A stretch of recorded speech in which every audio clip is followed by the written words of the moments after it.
One helicopter crashed in the States. 6 people died.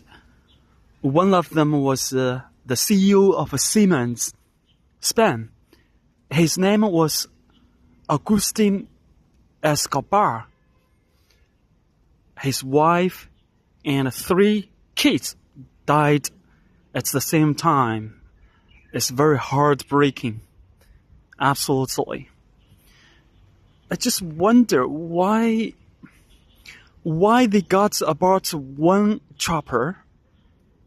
I mean, when I read the news of the United States, the crashes, mostly those kind of crashes were associated with the choppers, the small helicopters.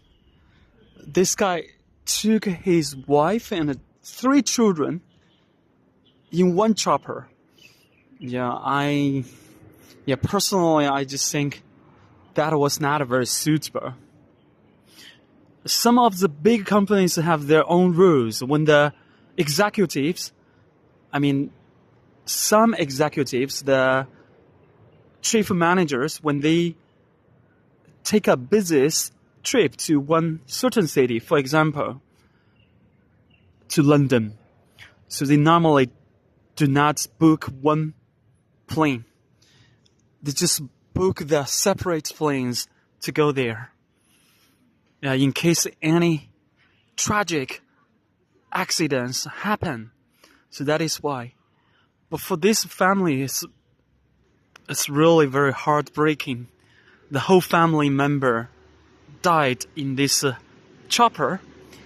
And the chopper plunged into the river directly.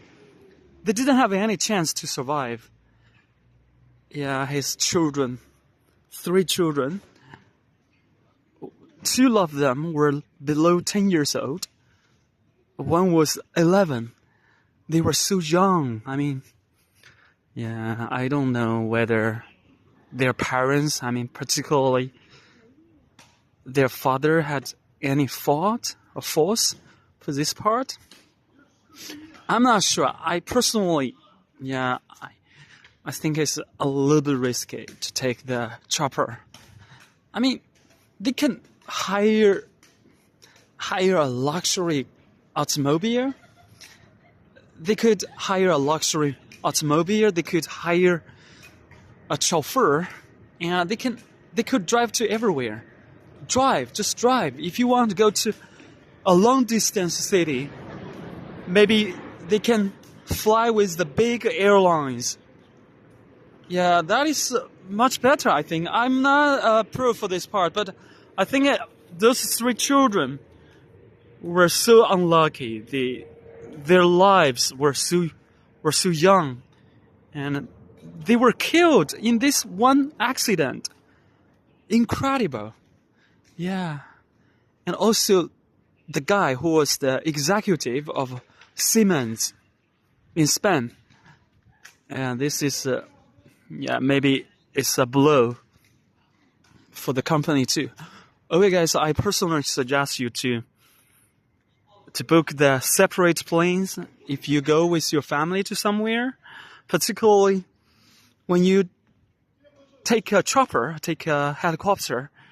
Just think it twice in advance. Maybe driving is better. Since there were so many helicopters crashed in the history of our human being, maybe there is only one engine. The technology isn't very mature for this part, for this kind of chopper or helicopter. Okay, thank you for your time, and all the best to you, and see you next time. Bye-bye.